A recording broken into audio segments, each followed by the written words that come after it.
Bonjour mes élèves, les premières années bac sciences maths, français, arabe, et aussi les premières sciences, français, arabe, et tous les élèves qui ont la trigonométrie dans le programme. مرحبا بجميع تلاميذ الأولى علوم رياضية وأولى علوم وجميع التلاميذ اللي عندهم الحساب المثلثي la trigonométrie et plus exactement les formules des transformations trigonométriques.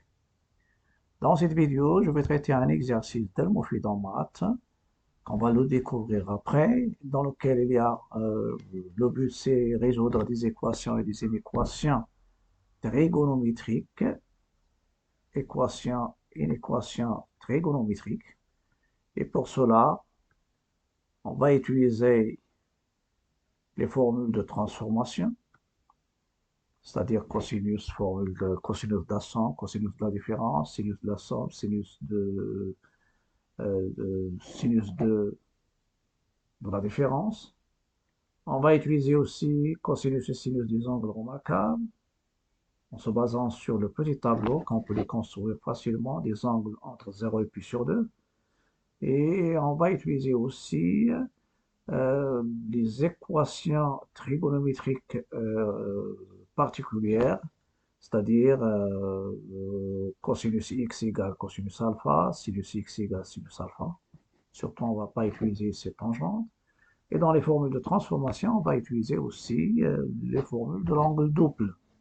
C'est-à-dire, on va utiliser aussi sinus de 2x, c'est 2 sinus x cosinus x. On peut même utiliser, si c'est nécessaire, cosinus 2x qui a trois formules, cos carré x moins sinus carré x.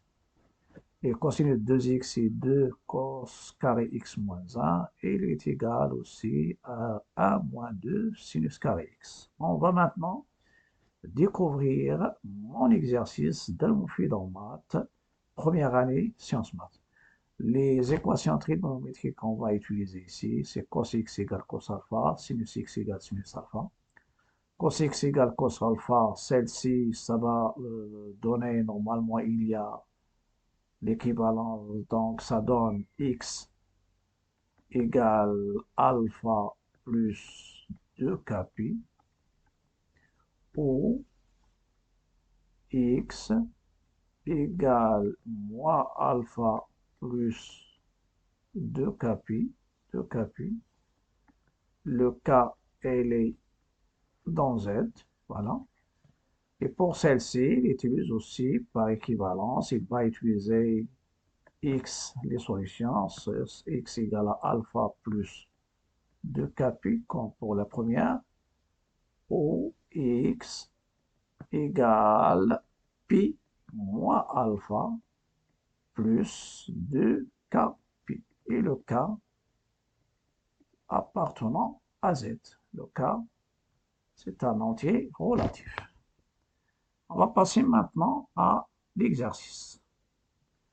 C'est l'exercice 35, page 37, Al-Mofid en maths, et j'ajoute ici première séance maths. Voilà. Il y a 4 questions. La première question, vérifier que pour tout x de R, sinus x plus racine de 3 cos x égale à 2 sinus x plus pi sur 3. Deuxièmement, on déduire que pour tout x de R, 2 sinus x plus pi sur 3 plus sinus 2x plus racine de 3 sur 2 égale un produit 1 plus 2 cosinus x facteur racine de 3 sur 2 plus sinus x. Résoudre dans l'intervalle ouvert en moins p fermé en p l'équation 2 sinus x, 2 sinus x plus pi sur 3 plus sinus 2x plus racine 3 sur 2 égale 0. Et quatrièmement, résoudre dans l'intervalle fermé 0 pi l'équation 2 sinus x plus pi sur 3 plus sinus 2x plus racine 3 sur 2 supérieur à 0. Donc après, une fois on met pause, on commence la première question. Vous pouvez remarquer que pour cet exercice, ou bien les questions, on peut soit partir du premier membre au deuxième, ou bien du deuxième au premier. Donc, pour moi, si je veux appliquer les formules de sinus de la somme, c'est très facile, ou bien j'utilise la transformation A cos x plus B sinus x, ou bien A sinus x plus B cosinus x. Le but, c'est utiliser les formules de transformation. On va passer maintenant aux solutions. Donc, solution.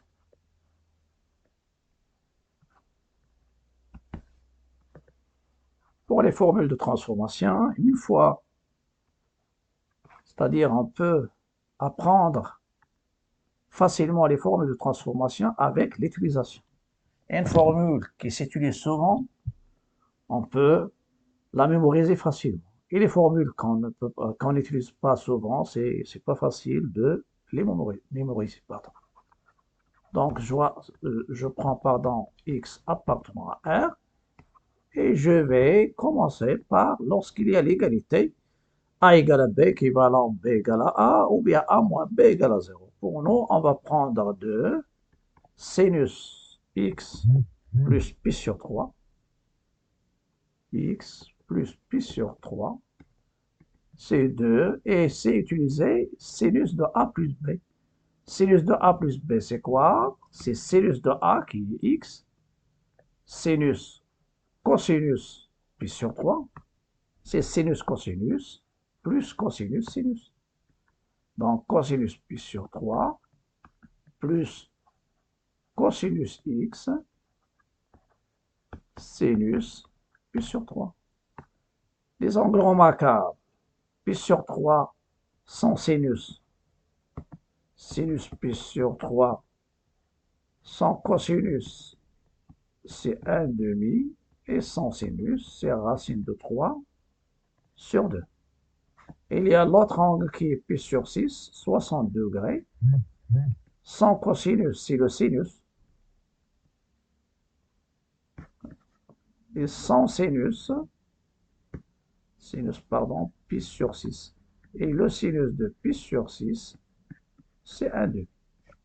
J'ai déjà donné la formule, c'est-à-dire l'astuce pour soit faire une lecture du cercle trigonométrique, ou bien vous pouvez remplir le petit tableau facilement. Vous pouvez revenir aux vidéos précédentes. Cosinus pi sur 3, cos pi sur 3 c'est 1 demi, donc je fais 1 demi sinus x, plus sinus pi sur 3, racine de 3 sur 2, cosinus x, et après je développe 2 sur 2, 2 sur 2, sinus x, plus 2 fois racine de 3 sur 2, cosinus x. Et ça va nous donner, ça c'est A, donc c'est sinus x plus racine de 3, ça c'est la multiplication, racine de 3, cosinus x. Voilà.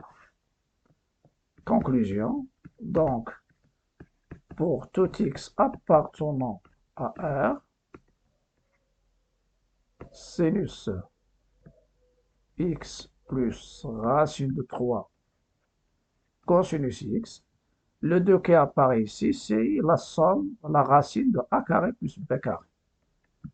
Donc c'est 2 sinus x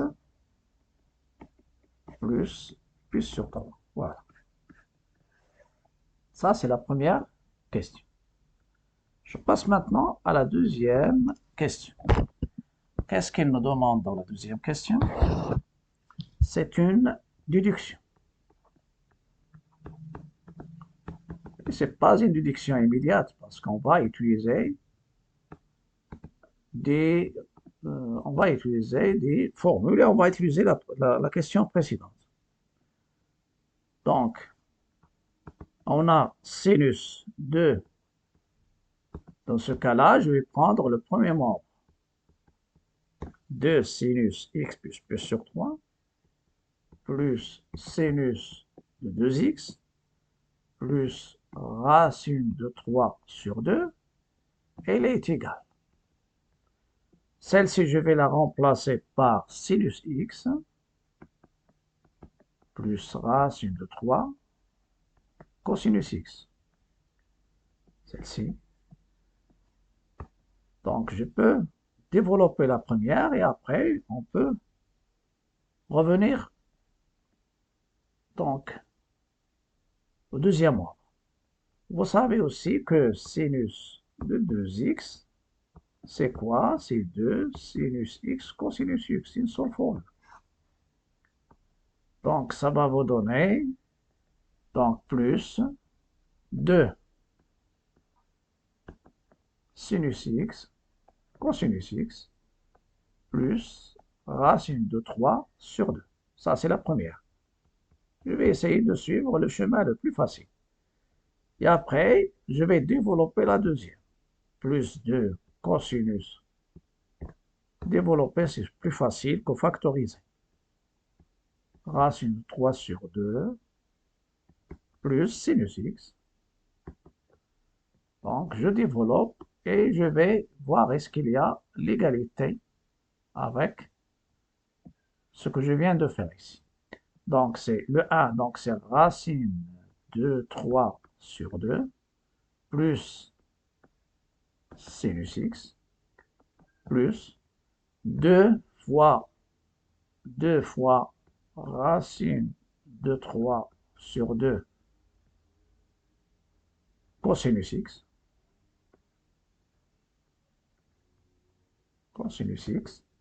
plus 2 sinus x cosinus x. Une fois je simplifie, ça va me donner racine de 3 sur 2. Donc, je peux passer facilement. Donc, égale racine de 3 sur 2, plus sinus x, plus racine de 3 cosinus x, plus 2 sinus x cosinus x. Donc, j'ai deux expressions. Donc, celle-ci, il y a les termes sinus x, racine 3 sur cosinus x, 2 sinus x, racine 3 sur 2. Pour la deuxième, donc ça, je la nomme 1. Et celle-ci 2, ça c'est le principe de raisonnement aussi, la transitivité de 1 et 2. On déduit bien sûr l'égalité. On déduit que sinus de sinus x plus sur 3, sinus x plus sur 3, puis sur 3, plus sinus 2x plus racine de 3 sur 2. Il peut s'écrire sous la forme factorisée ici. 1 plus 2 cosinus x, facteur de racine de 3 sur 2 plus sinus x. Voilà. Et cette égalité, on va l'utiliser dans ce tableau. Donc, pour l'équation, on va utiliser cette partie, c'est-à-dire la question 2. Je passe maintenant à la question 3. Qu'est-ce qu'il demande dans la question 3? Je vais l'écrire. 3 en réseau dans l'intervalle qui est moins pi, l'équation. Quelle est cette équation? 2 sinus x plus sur 3 plus sinus 2x plus racine 3 sur 2 égale à 0. Je vais appeler celle-ci l'équation E. Parce que je vais... On a, d'après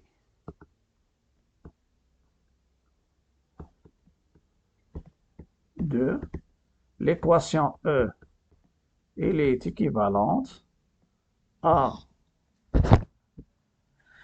Elle est équivalente à un produit. 1 plus 2 cosinus x, facteur de racine de 3 sur 2 plus sinus x égale à 0. Un produit est nul si l'un au moins de ses facteurs est nul. Donc, ça va nous donner à tâtonner 1 plus cosinus x égale à 0. Ça, c'est une équation. Et ou racine 3 plus sur 2 plus sinus x égale à 0. On va faire l'équivalence avec les équations trigonométriques particulières. Et sinus x égale moins racine 3 sur 2. Ça va nous donner cosinus x égale moins 1 demi ou sinus x égale moins racine de 3 sur 2. On peut revenir aux angles remarquables lorsqu'il y a 1 demi racine 3 sur 2. Donc, pour le cosinus, je vais penser au cosinus de pi sur 3 qui est égal à 1 demi. Et pour le sinus, je vais penser la même chose, sinus de pi sur 3 qui est la racine de 3 sur 2. Mais il y a des astuces à utiliser pour se débarrasser du moins. Donc ceci est équivalent. Cosinus x égale moins cosinus pi sur 3 ou sinus x égale moins sinus pi sur 3. À ce stade-là, je vais l'écrire sous la forme cos x égale cos alpha. Celle-ci, sinus x égale sinus alpha. Je sais que sinus, il est pair, impair, pardon. Donc, sinus de moins alpha, c'est moins sinus alpha. Donc, pour celle-ci, le problème, on peut le résoudre. On fait entrer le moins ici, mais pour le cosinus, non. Le cosinus, il est impair. Donc, je pense à une autre transformation. C'est la transformation pi moins alpha, qui est moins cosinus alpha. Je minimise donc, ou bien je fais pi plus alpha. Ça se centre dans les astuces. Donc, ceci est équivalent. Cosinus x, la variable, ou bien l'inconnu, c'est x. C'est cosinus pi moins pi sur 3. Ou sinus x égale sinus de moins pi sur 3. Ça va nous donner cosinus x. Vous pouvez résoudre chaque équation et après donner l'ensemble de solutions globales dans l'ensemble R et après on va revenir au cercle, à l'intervalle moins pi, pi, ouvert en moins pi. 3 pi sur 3 moins pi sur 3, c'est le cosinus de 2 pi sur 3. Ou sinus x égale sinus de moins pi sur 3. Maintenant, je vais résoudre chaque, ou bien je fais les deux en même temps. Donc, E, il est équivalent. Pour la première, il y a 2. X égale 2pi sur 3 plus 2kpi ou moins 2pi sur 3 plus 2kpi. Vous pouvez utiliser le même cas, pas de problème. Ou, pour la deuxième, la même chose. X égale moins pi sur 3 plus 2kpi ou x égale pi moins alpha. Pi moins pi sur 3 moins pi sur 3 plus 2kpi. Et le cas appartenant à Z. Ou bien, si vous voulez donner chaque équation, pas de problème. Donc, mon équation, elle est équivalente. Pour la première, pas de problème. SA, 2pi sur 3 plus 2kpi, ou x égale moins 2pi sur 3 plus 2kpi. Car appartenant à Z, l'union avec la même chose ici, x c'est moins pi sur 3 plus 2kpi, ou x égale, ici vous avez 3pi sur 3 plus pi sur 3, c'est 4pi sur 3 plus 2kpi. Voilà. Conclusion.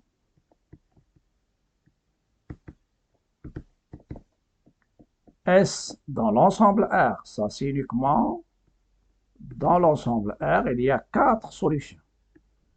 2pi sur 3 plus 2kpi. Elle se représente avec un seul point d'abscisse curviligne de pi sur 3.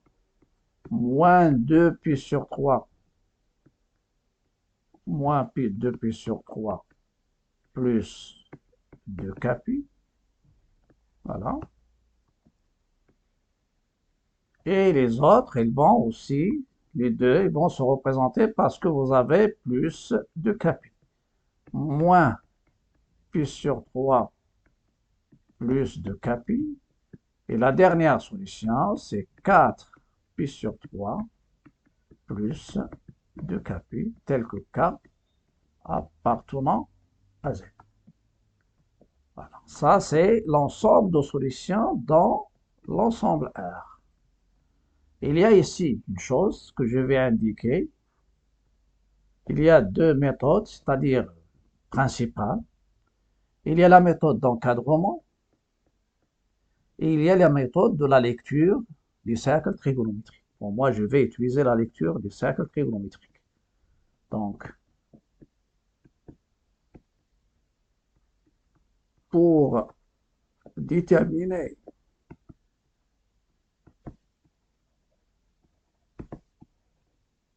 S dans l'intervalle moins pi, pi, il y a deux méthodes possibles.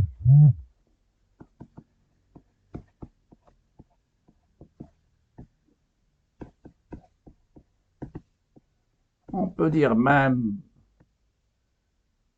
deux méthodes possibles. Ces méthodes, la première, mais on peut faire varier l'écart. Donc, normalement ici, je parle, il y a deux méthodes possibles. La première, c'est quoi? La méthode algébrique, la méthode d'encadrement. D'encadrement.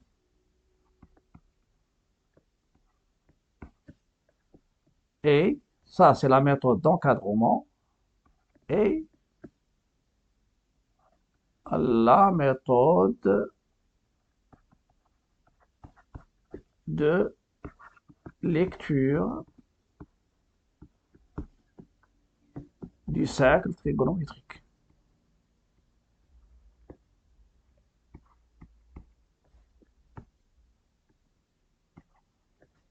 Voilà, des cercles trigonométriques.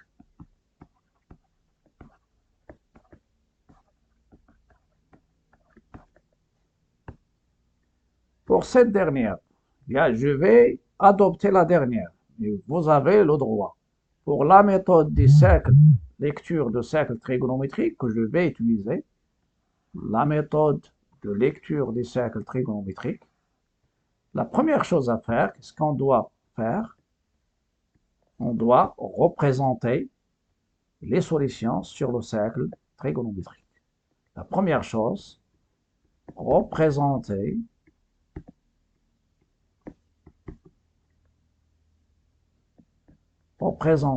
les solutions de l'équation E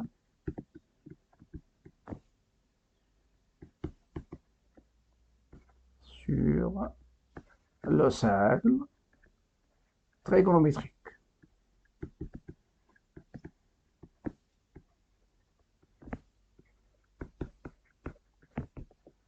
Parfois, on peut vous demander de représenter les solutions. Et après, déduire, c'est-à-dire on va déterminer l'ensemble de solutions dans l'intervalle pi. Donc ça, c'est la première, c'est-à-dire ce qu'on doit faire. On va les représenter sur le cercle trigonométrique. Pourquoi le cercle trigonométrique? Parce que déjà, c'est une manière, c'est la manière la plus efficace et c'est la seule, la lecture des cercles trigonométriques pour donner les solutions des équations trigonométriques. Donc, on doit représenter, tu prends un cercle trigonométrique et tu vas représenter 4 points. Celle-ci, plus 2kπ, plus 2kπ, plus 2kπ, plus 2kπ. Donc, parfois, on peut prendre ça, c'est S1, et je fais tel que K appartenant à Z, union S2, et je prends K' en fonction de K', tel que K' appartenant à Z. Les solutions, elles vont se représenter lorsqu'il y a plus de kp, k égale à 0, celle-ci c'est 2p sur 3, k égale à 1 ou bien moins 1, tu reviens au cercle, c'est-à-dire au même point. Donc, on va représenter sur le cercle 4 points. A d'abscisse curviligne 2p sur 3, B moins 2p sur 3, C moins p sur 3, D 4p sur 3. Et on fait la lecture d'une manière simple pour en déduire les solutions. On revient maintenant au cercle trigonométrique. Donc, je fais un cercle trigonométrique de centre O et de rayon 1. Le I, c'est l'origine. I d'abscisse curviligne 0. Il y a J. J, c'est celle-ci, d'abscisse curviligne pi sur 2. Il y a I' pi ou bien moins pi. Et il y a G', c'est moins pi sur 2. Et je vais représenter, on représente sur le cercle les solutions de E par 2pi sur 3. Donc j'ai ce point C qui est d'abscisse curviligne pi sur 3 avec les coordonnées. Son abscisse c'est pi sur 3, donc faites la verticale. Ça va vous donner pi sur 3, ça c'est l'origine. Ça c'est l'angle ici, je fais l'angle. Donc une fois je fais le cercle, j'ai déjà des multiples de pi sur 3, donc je serai obligé de faire ce point C, même si je ne vais pas l'utiliser.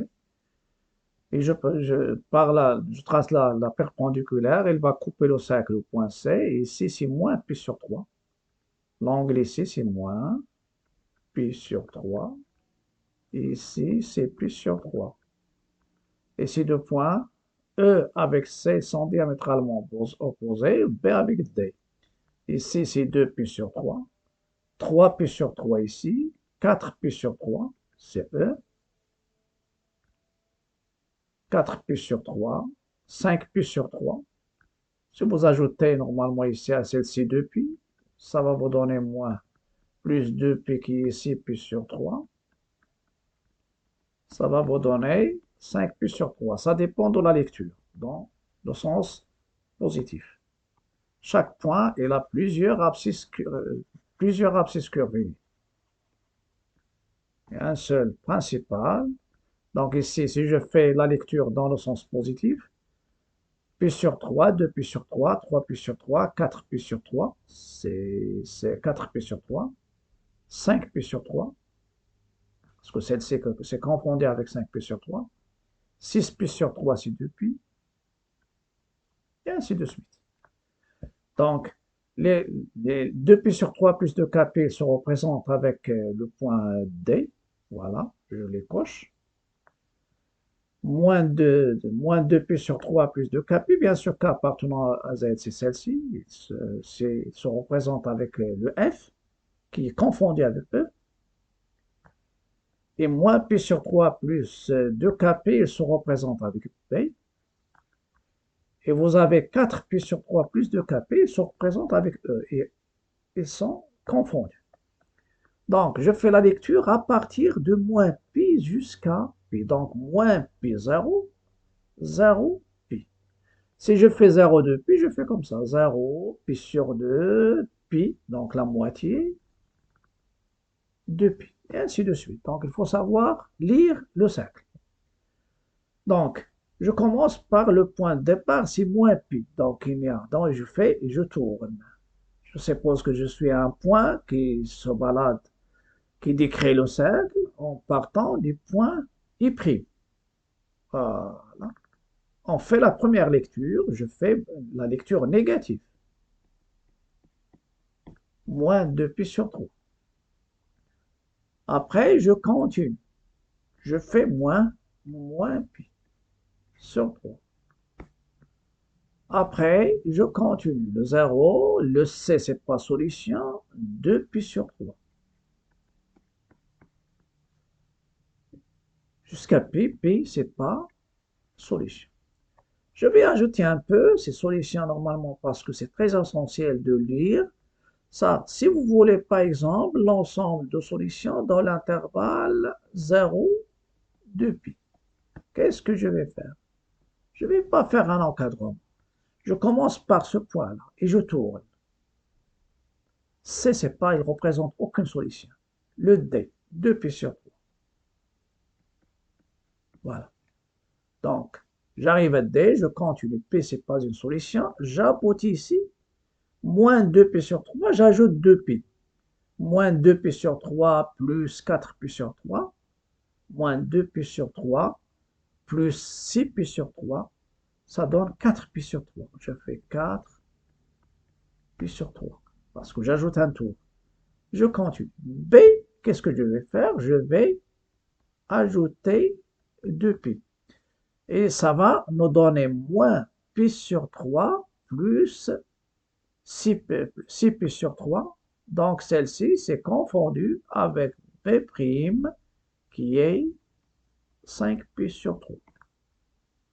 Moins pi sur 3 plus 6pi sur 3. Et je fais. Et ça, c'est très essentiel pour les inéquations. C'est uniquement ça, c'est facultatif.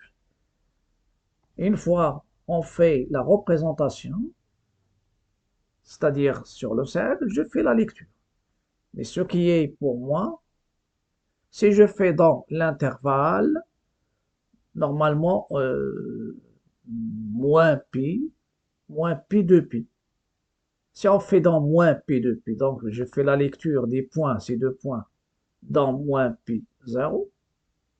Et une fois j'arrive à 0, j'ajoute la lecture de 0 jusqu'à 2pi, donc il s'ajoute ces solutions. Voilà, ça c'est pas normalement qui dit cercle trigonométrie des cercles trigonométriques.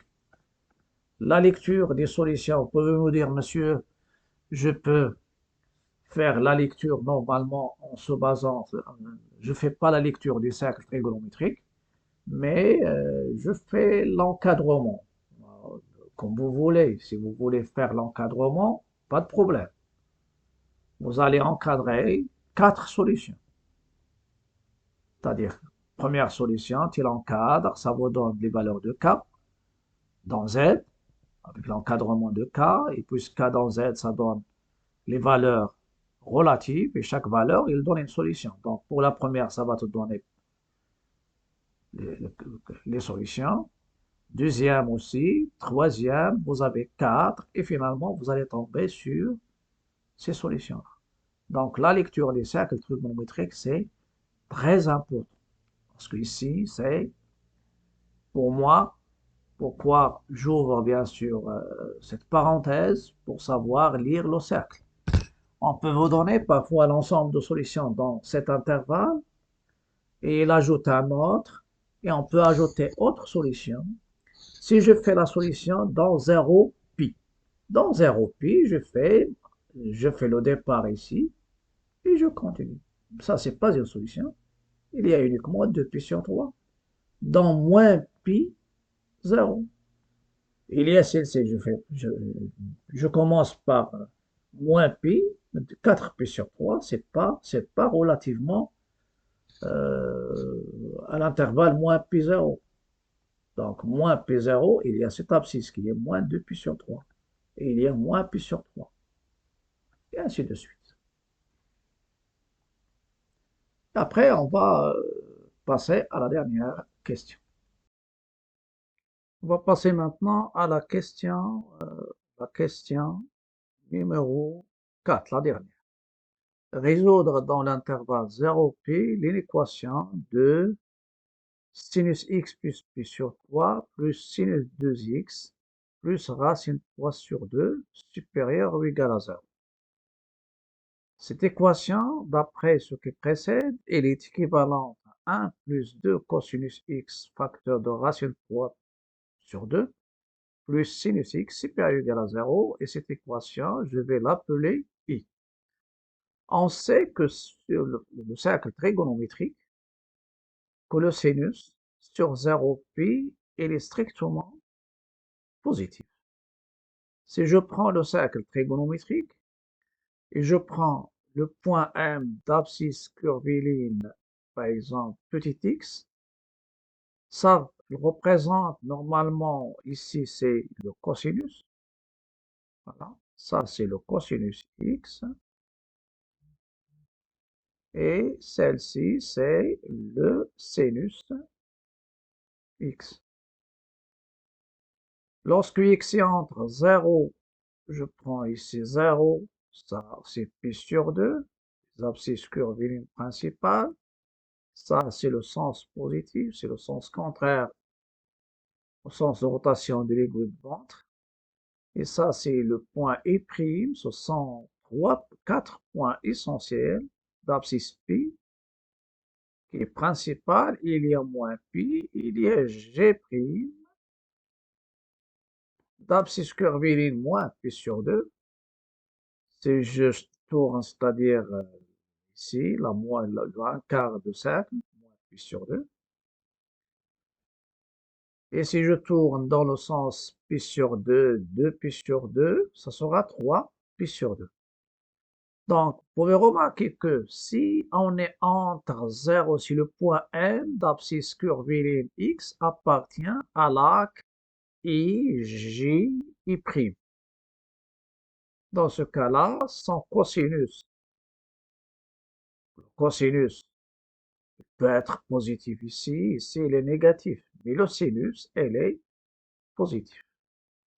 Et sur la moitié de cercle ici, si le point M appartient à l'arc J'IJ, le sinus c'est positif.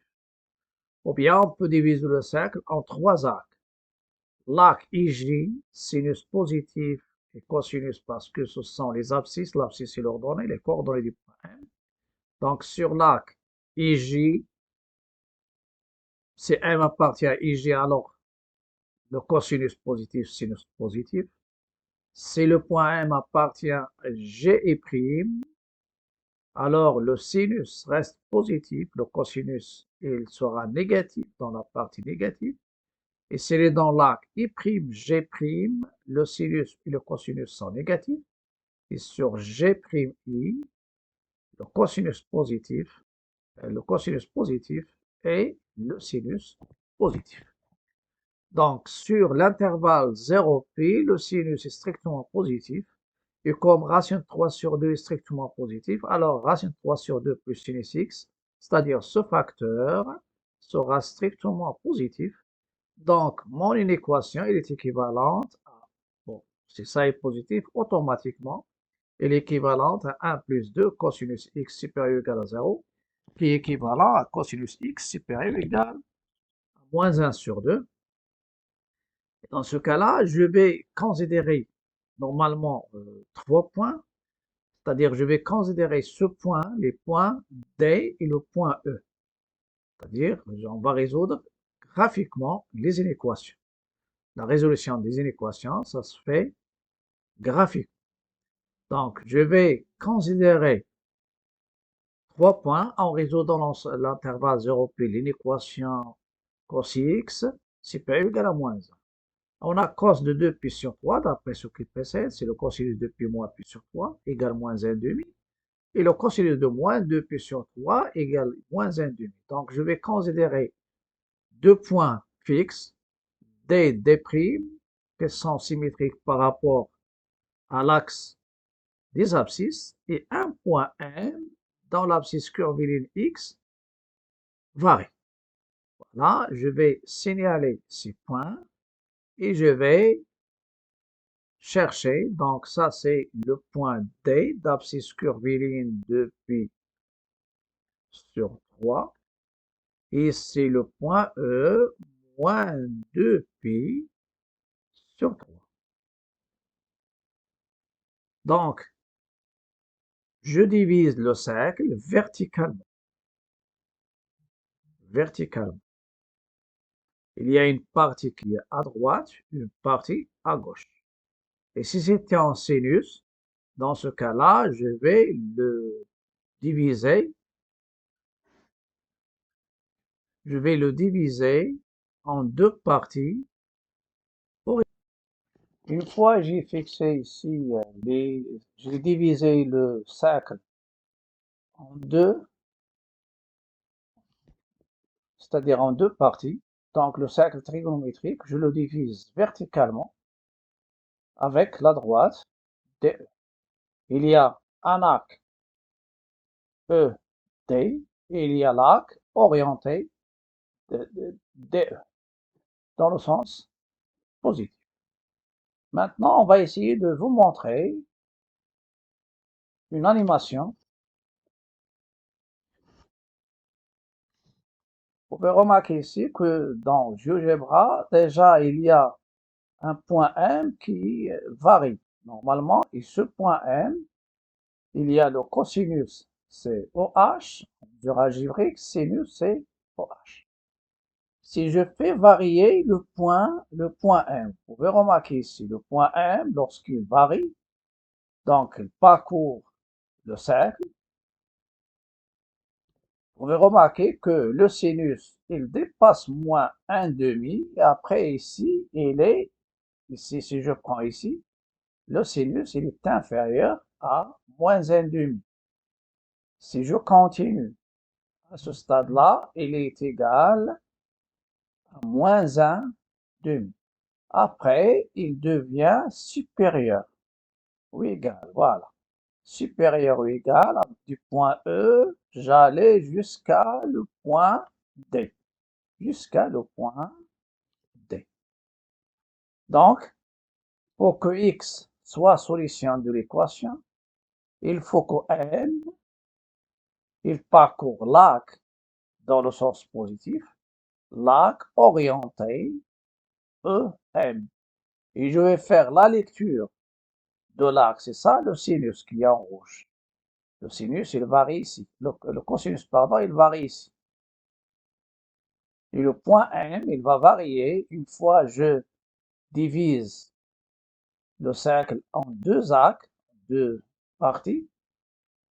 Il va nous donner un arc à droite et un arc à gauche. Pour le cosinus supérieur égal, tu prends l'arc à droite. Et pour inférieur ou égal, on prend l'arc à gauche. Pour sinus, non. Sinus, supposons que le sinus était, normalement, était 0,5, comme ça. Donc, supérieur, ça sera l'arc supérieur, parce que le cosinus ici. Inférieur, ça sera l'arc inférieur. Donc, pour nous, l'ensemble de solutions, ce sont les abscisses curvilignes du point M qui appartient à l'arc E, l'arc E, et on fait de E jusqu'à le point D. Jusqu'à le point D. Voilà, il faut qu'il coïncide. Jusqu'à le point D.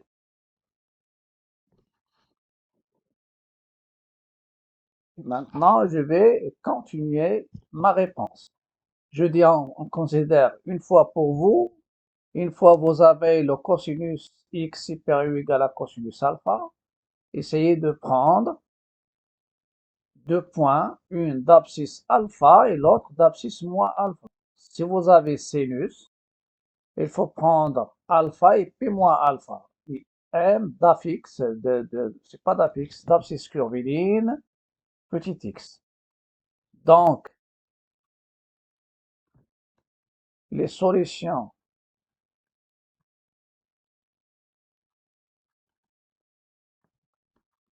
de l'inéquation I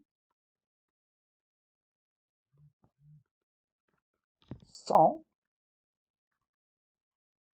les abscisses curvilignes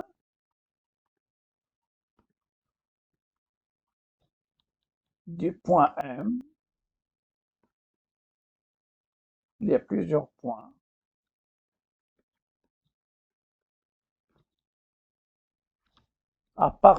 qui appartiennent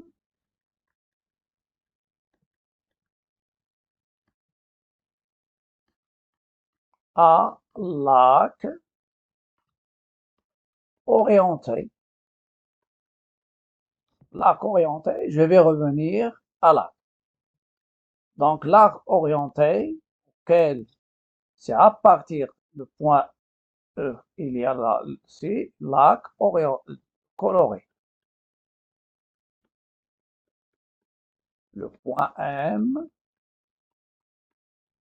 il appartient à l'arc orienté et je vais faire la lecture de l'arc sur le cercle trigonométrique dans l'intervalle demandé de l'arc orienté et je prends ici l'arc E, D et je fais flèche. D'où, si je veux les solutions dans l'intervalle 0, pi, et je vais vous donner plus que ça. Donc sur 0 pi, vous avez le point, donc le point de départ, le point M. Si je veux chercher des solutions, je ne vais pas prendre l'arc entièrement. Parce que si c'était dans moins pi, je peux commencer avec I', le point de départ. Le point M, il commence le départ de I'. Mais c'est sur 0 pi, le point M, il commence de I. Et quelle est l'abscisse de I? C'est 0. Il allait jusqu'à D qui est 2 pi sur 3. Une lecture simple. Donc c'est strict. C'est des stricts, on ne prend pas 2 pi sur 3 et moins 2 pi sur 3, c'est sans solution. Donc 2 pi sur 3. Voilà. Ça, c'est une solution dans le cas demandé. Et celle-ci, c'est supplémentaire, que je vais vous donner maintenant, c'est supplémentaire. Ça, c'est uniquement supplémentaire. Supplémentaire. Si on vous demande l'ensemble de solutions dans l'intervalle moins pi, pi. Dans ce cas-là, qu'est-ce que je vais faire? Le M, il va commencer le départ de I'. Donc, je tourne jusqu'à, donc, le point M, il tourne. Une fois il coïncide avec E, ça commence les solutions. Donc, il y a moins 2 pi sur 3, 0, après 2 pi sur 3. Donc, c'est moins 2 pi sur 3, 2 pi sur 3. Ça c'est supplémentaire. C'est uniquement, c'est un plus. Ça, c'est uniquement, je l'ajoute. Voilà. Je vais maintenant vous donner les solutions dans, c'est aussi, c'est supplémentaire aussi. Si on vous demande l'ensemble de solutions dans 0, 2 pi, qu'est-ce que je vais faire? Je vais retourner 0, 2 pi. Dans ce cas-là, je commence le point M, il commence de I. Donc 0, 2 pi, qu'est-ce que? Il y a 0, 2 pi, il y a 0 pi. Dans 0 pi, je lis l'arc une seule fois. Donc, c'est 0, 2pi sur 3. C'est 0, c'est un intervalle, pardon. Ce ne sont pas des solutions des équations. 0, 2pi sur 3. Et je fais union. Et je vais revenir. Une fois je termine, donc, le point M, il commence du point I. Voilà, la lecture, donc ça, ce qui est assuré en rouge, c'est solution. Ici, il n'y a pas de solution. J'aboutis à pi. Et après, il faut faire pi jusqu'à 2pi.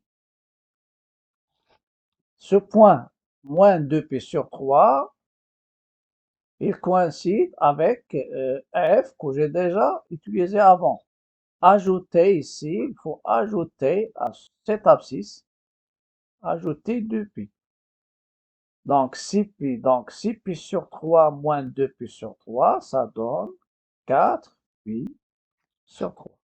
Donc je n'ai pas moins 2pi sur 3 jusqu'à 2pi, non. Nombre négatif, c'est-à-dire moins 2pi sur 3, il n'est pas dans 0, 2pi. Donc je fais 4pi sur 3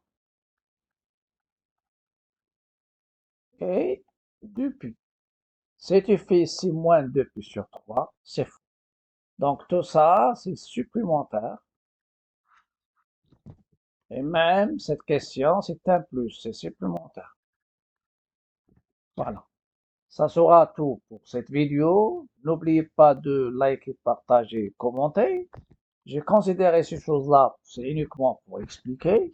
Mais pour vous, pratiquement, vous pouvez, une fois qu'il y a une équation cosinus, cosinus x supérieur ou égal à cosinus alpha ou bien inférieur ou égal à cosinus alpha, tu prends deux points, une d'abscisse alpha, l'autre abscisse moins alpha, je vais considérer DE, vous pouvez considérer A et B, et un point qui est normalement, tu divises le cercle verticalement et directement, tu peux donner les solutions, c'est l'arc qui est à droite, c'est le supérieur, l'arc à gauche qui est, c'est inférieur. Si vous avez le sinus, tu le divises horizontalement. Par exemple, ici c'est pi moins alpha, et ça c'est alpha. Et là, quand on va pour supérieur, je prends celui-là. Pour inférieur, je prends l'arc qui est inférieur. Parce que le sinus c'est ici, sinus alpha. Ça c'est quand c'est le segment considère le segment qui correspond à cos. Ça c'est sinus alpha. Le point M, ce sera ici, donc sinus x sera supérieur à sinus alpha. Et ça, c'est pour inférieur. Et ça donne l'arc. Donc, ce qu'on doit retenir, le cosinus, il considère deux points d'abscisse alpha et moins alpha et tu divises le cercle verticalement. Et tu prends l'arc à droite, tu fais la lecture dans l'intervalle donné. Ça vous donne la solution. L'arc à droite pour supérieur, l'arc à gauche pour inférieur. Pour sinus, tu divises le cercle avec les points A alpha et B pi moins alpha et tu le divises horizontalement. Supérieur, tu fais la lecture de l'arc supérieur. Inférieur, tu fais la lecture de l'arc inférieur.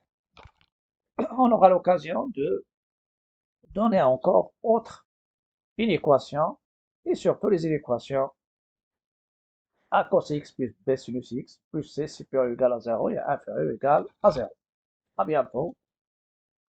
Donc, à bientôt et à la prochaine vidéo. N'oubliez pas de liker, partager, commenter. Et ça, c'est la technique générale. J'ai déjà donné l'animation pour bien expliquer ça. S'il y a des questions, n'hésitez pas de les poser. À bientôt et à la prochaine vidéo.